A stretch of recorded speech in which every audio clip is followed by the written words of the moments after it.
Grimoire chromé, chapitre 10. 2 sabres. Perché au sommet d'un immeuble, un pied au bord du toit, Sasaki surplombe la ville. Il l'observe, la scrute, la juge. Le génétique aime profondément Mantris, sans pour autant s'aveugler sur ses faiblesses et ses zones d'ombre.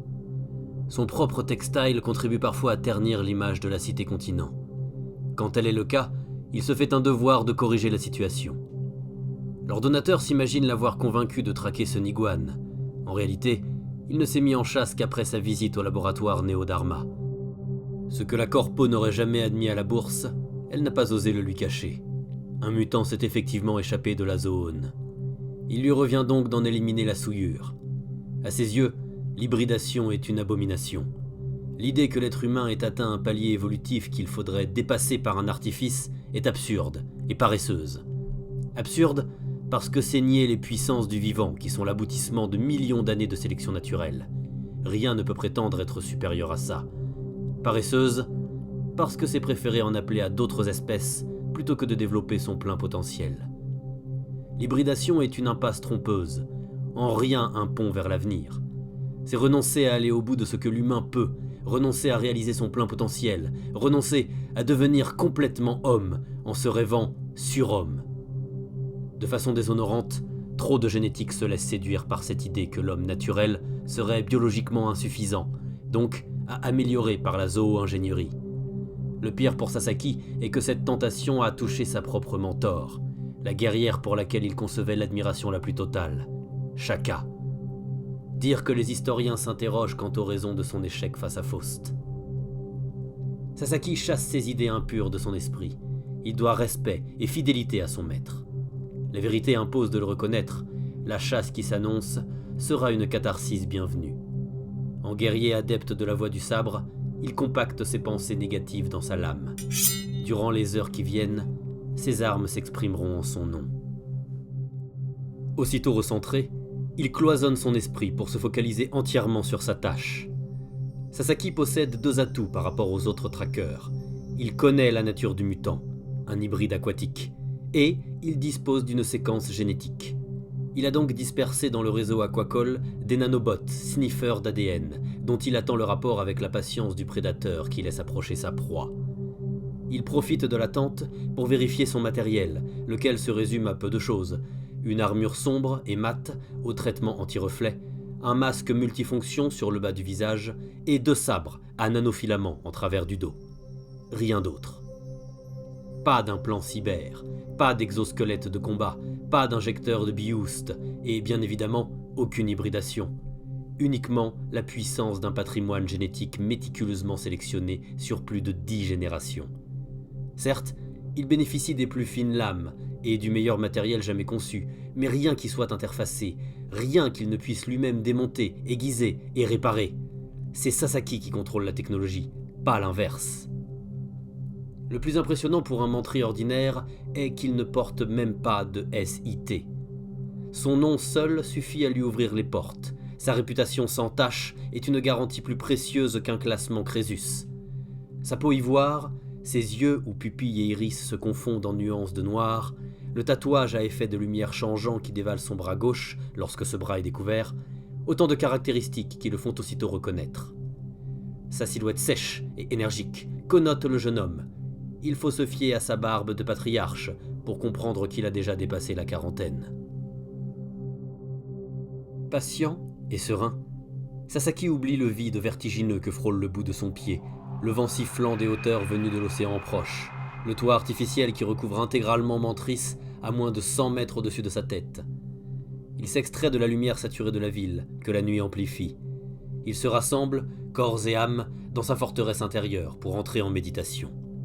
Il s'y ressource en harmonie avec sa fréquence majeure. En un mot, il se synchronise. Une alerte le ramène instantanément au présent, frais et paré. Un afficheur apparu au-dessus de son masque localise la signature ADN repérée dans les étages moyens supérieurs, 400 mètres plus bas. D'un mouvement fluide, il bondit sur son Dalek personnel et se jette dans le vide, bras écartés pour mieux contrôler ce qui ressemble davantage à une chute qu'à une descente. Le Dalek vibre sous ses pieds, le vent rageur malmène le chignon haut de ses longs cheveux de soie. Ses doigts captent la moindre fluctuation de l'air. Son entraînement le rend parfaitement maître de son véhicule, quand son oreille interne exceptionnelle lui donne l'aisance d'un rapace en piqué. Le vide veut dévorer cet insolent qui le défie, mais Sasaki se dérobe à chaque piège placé devant lui. Il évite les autres Daleks, tourbillonne autour des galeries aériennes qui passent d'un gratte-ciel à l'autre, laisse sur place les pilotes de jetpack pourtant téméraires. Nyctalope, il peut compter sur sa vision acérée pour apercevoir et anticiper le moindre obstacle. Pour le frisson, il frôle les surfaces vitrées des immeubles jusqu'à les effleurer d'une main, devant les habitants médusés. Agile en diable, il se faufile entre les appartements suspendus des hautes tours à l'architecture florale, longe un métro aérien à l'intérieur duquel les passagers situent ses prouesses. Sa coordination sans faille lui autorise les acrobaties les plus audacieuses. À mi-chemin de sa destination, il avise un hologramme géant qui diffuse un message de Niopé, la légendaire cybernétique. La dernière parangon qu'il reste à Mantris éclabousse la ville de toute sa classe. Étrangeté, au vu de son statut, Niopé ne porte aucun cyber visible. Ses bijoux en revanche sont nombreux, boucles d'oreilles complexes, bracelets de cheville qui recouvrent ses pieds nus, chaînes délicates aux bras, anneaux dans les tresses de sa longue chevelure. L'hologramme est incroyablement fidèle, jusque dans le chatoiement du platine des bijoux qui contraste avec sa peau noire. Comme vous, j'ai appris que Blue Dream a participé à l'Apollogium. Il l'a fait en cachette. Et pire, il a échoué. La Niopée de lumière se lève avec une fluidité féline, hypnotique et dangereuse. Elle s'approche de la cam. Une conclusion s'impose. Je participerai au prochain Apollogium. Elle s'arrête lorsque son visage s'affiche en gros plan. Et je serai la 7e et dernière combattante. Sasaki traverse l'image de part en part, provoquant des vagues irisées dignes d'un double coucher de soleil sur l'océan. Derrière lui, le message se répète en boucle, imperturbable. Il arrive enfin à destination, une fête temporaire qui occupe tout un étage de la tour pyramide AZ-Tech. La lumière saturée qui transpire des baies vitrées joue le rôle d'un phare pour guider les noceurs à bon port. À vitesse réduite, dans la discrétion du moteur magnétique, Sasaki se glisse dans un angle mort de l'éclairage, sur un encorbellement 3 étages plus haut. Là, il devient gargouille vigilante. Abandonné, son Dalek file pour retrouver seul sa borne de rechargement. Il n'en aura plus besoin ce soir. Sa cible n'est pas loin. Il sent sa présence pulser aussi vivement que les spots 15 mètres plus bas. Étrange endroit pour un ravageur en maraude que de s'exposer ainsi en pleine lumière au regard de tous. Pourtant, il est bien là. C'est une certitude. Sasaki avance sur l'encorbellement, 2 fois plus étroit que la plante de ses pieds. D'un bond, il rejoint l'étage inférieur, pirouette, descend encore plus bas, se suspend à une saillie et atterrit souplement sur la terrasse qu'il visait. Il rejoint la soirée sans avoir eu à passer le moindre contrôle. À l'intérieur, tout est drapé de lumières immersives qui effacent murs, couloirs et plafonds. Des sèves émeraudes déploient des forêts tropicales. Un clignotement écarlate simule une évacuation d'urgence. Des torrents tracent dans le vide des avalanches turquoises, tandis que l'ambre et l'or chatoient doucement à l'orée d'un salon. On change d'ambiance à la vitesse de la lumière. S'affiche partout le thème de la soirée éphémère. Courbes illustrant la chute en bourse des corporations Meditech, images montrant les Medishops pris d'assaut, envolées des prix sur les cyber à doses auto-injectantes et les robots nurses avec les biustes intégrés. Au-dessus de cette mise en scène soignée, des filaments font défiler un message simple. Tout doit disparaître avant qu'il n'y en ait plus. Dans les différentes pièces, l'excitation est paroxystique. On s'agite frénétiquement, total trip ou pleine transe, souvent les deux. Les tectoniques cuirassent les corps contre l'épuisement et les migraines stroboscopiques. On mord à pleines dents dans des capsules. On descend cul sec des cocktails de neuroïne. On s'enroule des châles sensitifs microdosés. Une frénésie de consommation brûle les derniers stocks dans une orgie qui veut oublier demain. Il faut vivre maintenant, tout de suite, ici, urgemment, sans voyer la moindre seconde qui reste. La jeter devant soi et tomber avec elle, tomber dans les bras secourables de la déraison jusqu'à la folie. Le plus étrange, c'est le silence, total, aussi épais que de l'albémètre fondu. L'ambiance n'est assurée que par la lumière. Pas un bruit ne fait vibrer l'air. L'halogène hallucinogène. Sasaki se déplace parmi les fêtards aux oreilles saturées de sons qui n'existent pas. Il est si discret qu'il se montre plus silencieux que la soirée elle-même. Il navigue parmi les corps extasiés et mouvants, se décale ou se baisse pour ne toucher personne, sans pour autant dévier du cap, celui que lui désignent les nanobots sniffers, jusqu'à ce qu'il voie le Niguan. Tout le trahit lorsqu'on sait quels indices chercher. Son odeur différente des muscles abondamment transpirés, le léger chuintement de sa peau humide, le claquement léger de la membrane nictitante qui protège ses yeux des agressions de l'eau. Un autre que Sasaki n'aurait pas perdu ses subtilités, mais pour lui, elles sont évidentes. Le Niguan est debout près d'un aquarium géant qui occupe un pan de mur entier. Non pas un hologramme, plutôt une ramification du réseau aquacole de Mantris, une sorte de canal dérivé, joliment serti dans les parois intérieures de l'appartement. Le monstre ne se distingue pas d'un quelconque sitac amateur de skin anamorphique, une mode récente qui fusionne le visage humain avec des traits animaliers. Malgré l'ombre de la capuche qui couvre sa tête, Sasaki devine des yeux amphibiens larges et plats, des narines réduites à des fentes, et aucune protubérance nuisible à l'hydrodynamique. Le mutant est en train de marchander sous le manteau avec un dealer qui ne s'est laissé enivrer que par l'appât du gain. Les négociations semblent ardues, la tension est palpable. Sasaki profite du manque de vigilance de sa proie pour s'en approcher. Boosté par la pénurie annoncée, la confiance du revendeur l'incite à l'audace. Un tort, à en juger par son client. Sasaki devine chez le Niguan son réel potentiel offensif. Grande silhouette qui offre une dangereuse allonge, musculature dense, mains à griffes et pieds palmés. Le génétique sait reconnaître un adversaire de taille. Pas le dealer, apparemment. S'achève la transaction au moment où Sasaki est presque à portée. Presque. Le guerrier se découvre repéré, une fraction de seconde trop tard, la faute aux yeux statiques du Niguan qui empêche de déceler un mouvement de pupille. Le mutant le repousse d'un geste brutal. Sasaki lui saisit imparfaitement le poignet, sa main glisse sur la peau squameuse, et il ne peut enchaîner la prise prévue. Face à l'attaque surprise, le Niguan n'hésite pas. Il cingle l'air d'un mouvement circulaire du bras, toute griffe dehors. Elle strie le métal de l'armure, traçant des sillons d'argent dans le revêtement mat. Sasaki recule, surpris par la vivacité du coup. Le mutant ne laisse pas passer sa chance. Il pivote sur lui-même, lance son coude qui percute la tempe et envoie brutalement la tête de Sasaki sur le côté. Balayage qui le fauche, frappe en plein plexus pendant qu'il tombe. Violent coup de pied dans les côtes au moment où il touche terre. Sasaki ripe au sol, repoussé au loin par la furie de son adversaire. Il l'a frappé 3 fois en pleine chute, une démonstration de coordination et d'agilité. Le dealer comprend enfin le danger et se met à hurler. Plus strident encore est le cri du Niguan, qui lance une langue d'amphibien effilée et gluante.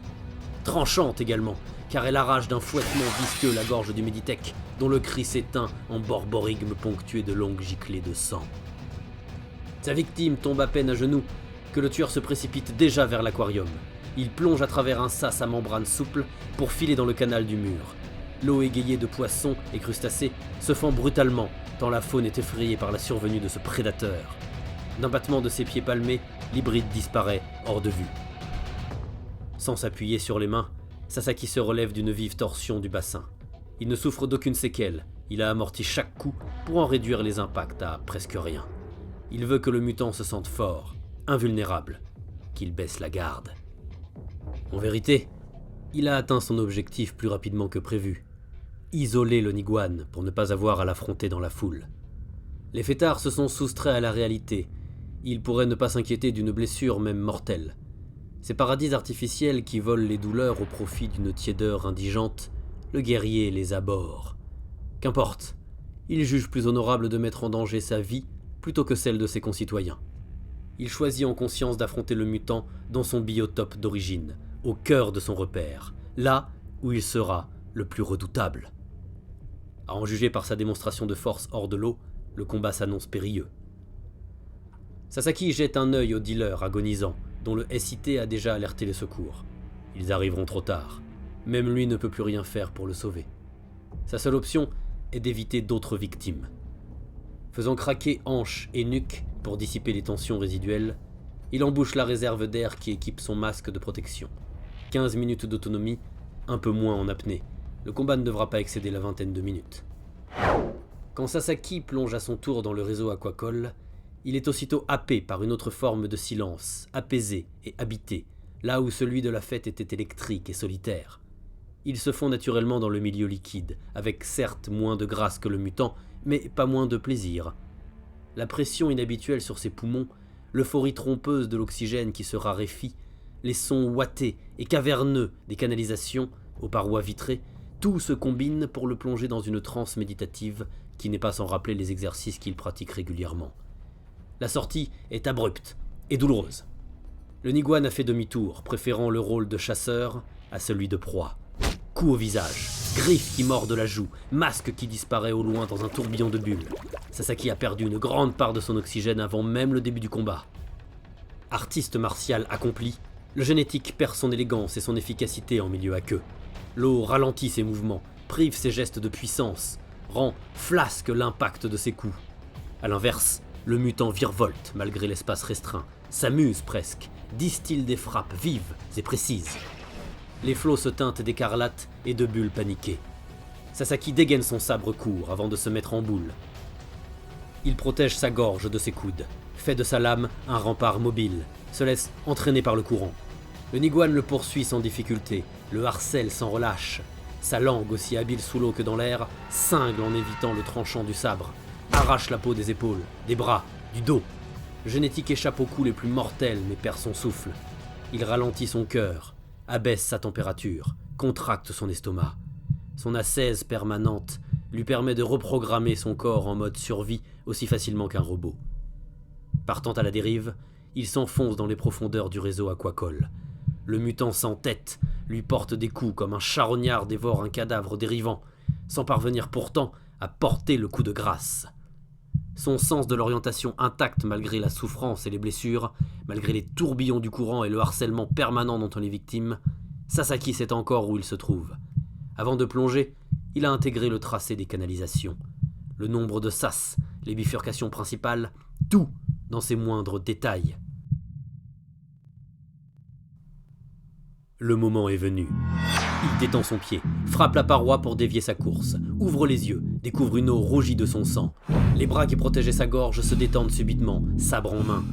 La lame à nanofilament tranche la paroi vitrée qui se fend dans un crissement de craie insupportable. Il ralentit sa course, se prépare à heurter la proie. Quand le mutant le frappe au biceps et au cou, soudain découvert, il serre les dents. La trappe est là, circulaire, une trentaine de centimètres de diamètre. Elle est bien trop étroite pour un corps humain. Pas pour Sasaki. En contorsionniste accompli, il disloque ses deux épaules, vide ses poumons pour comprimer sa cage thoracique, décale ses jambes serrées en forçant son bassin à se mettre de travers. Ses hanches râpent contre la paroi métallique. Les lèvres tranchantes de l'ouverture griffent l'armure qui se grippe. Il se retrouve coincé, jambes à l'extérieur, torse dans l'eau. Le Niguan lui saisit les bras pour le ramener dans son milieu naturel, exactement comme Sasaki l'avait anticipé. Il ordonne à son armure de se rétracter, ce qu'elle fait en déchirant le métal qui borde la trappe. Les quelques millimètres de jeu ainsi gagnés l'expulsent hors du tube, emporté comme un bouchon par la pression de l'eau. Il entraîne le mutant avec lui. La chute est dangereuse. Il s'y est préparé. Il ne s'attendait pas à ce qu'elle soit si douloureuse. Les deux adversaires rebondissent au milieu des canalisations, glissent sans trouver prise sur le métal trempé, percutent le treillis en carbassier qui soutient le réseau. Le corps désarticulé de Sasaki est martyrisé, les ligaments de ses épaules tendus et malmenés, proches de la rupture. Le génétique tombe dans une formidable éclaboussure qui le frappe à plat, comme giflé par un géant. Ses poumons se vident. Il ne se rappelle plus quand il a respiré la dernière fois. Pendant la chute, sûrement, il ne sait plus. Matant la souffrance que lui réverbère son corps brisé, il nage jusqu'à avoir pied. Il se met debout, force son bras gauche à retrouver sa mobilité d'un mouvement sec de l'épaule. Le droit refuse, l'articulation est irrémédiablement luxée. Il a perdu son sabre court, ne lui reste que le plus long des deux.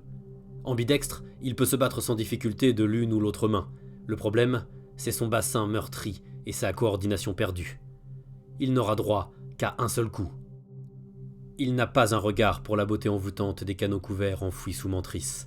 Les arches de cette autre ville souterraine s'élève en courbe gracieuse, taillée à même la roche par d'infatigables robots ouvriers, aux ordres d'architectes soucieux du beau, fut-il dissimulé au regard. Là, sous la cité-continent, résident les fermes nourricières qui irriguent tout, les gratte-ciel comme le ventre de ses citoyens actionnaires. L'endroit grouille de vie, avec ses poissons argentés qui clapotent à la surface, ses crustacés rouges qui fouissent, ses algues à chevelure gracieuse qui exhalent une odeur de vase. Un vivier foisonnant à la merci des prédateurs. La question est de savoir si Sasaki servira lui aussi de pâture. Les yeux fermés, tous les autres sens aux aguets, il élève sa conscience à son paroxysme. Le Niguan ne le laissera pas partir, plus maintenant. Sabre dardé au-dessus de la tête d'une seule main, il écoute et attend. Autour de lui, l'eau semble devenir aussi calme que son souffle, aussi apaisée que son esprit. Une bulle sans ride au milieu du flot paresseux. Il frappe. Presque lent est le geste, apparemment sans but. Le mutant n'est pas là. Illusion due à l'anticipation, car Sasaki frappe au moment parfait. La faible vitesse de son attaque, compensée par l'incroyable vivacité de son adversaire. La lame traverse le Niguan au niveau de l'estomac, il lacère les boyaux. Sasaki aurait voulu lui offrir une mort rapide et digne, mais son geste a manqué de l'infime précision qui fait toute la différence. Le mutant émerge à moitié, tordu de douleur. Il pousse un cri de bête, aigu et sauvage. Lorsqu'il sombre, terrassé, Sasaki l'accompagne sous l'eau pour abréger ses souffrances. Alors que ses oreilles se remplissent de liquide et que les sons changent de tonalité, le cri pathétique du Niguan devient stridulation qui lui lacère les tympans. Il est prêt à jurer que, hors de l'eau, les hurlements humains devaient écorcher les sens du Niguan autant que les siens le sont présentement.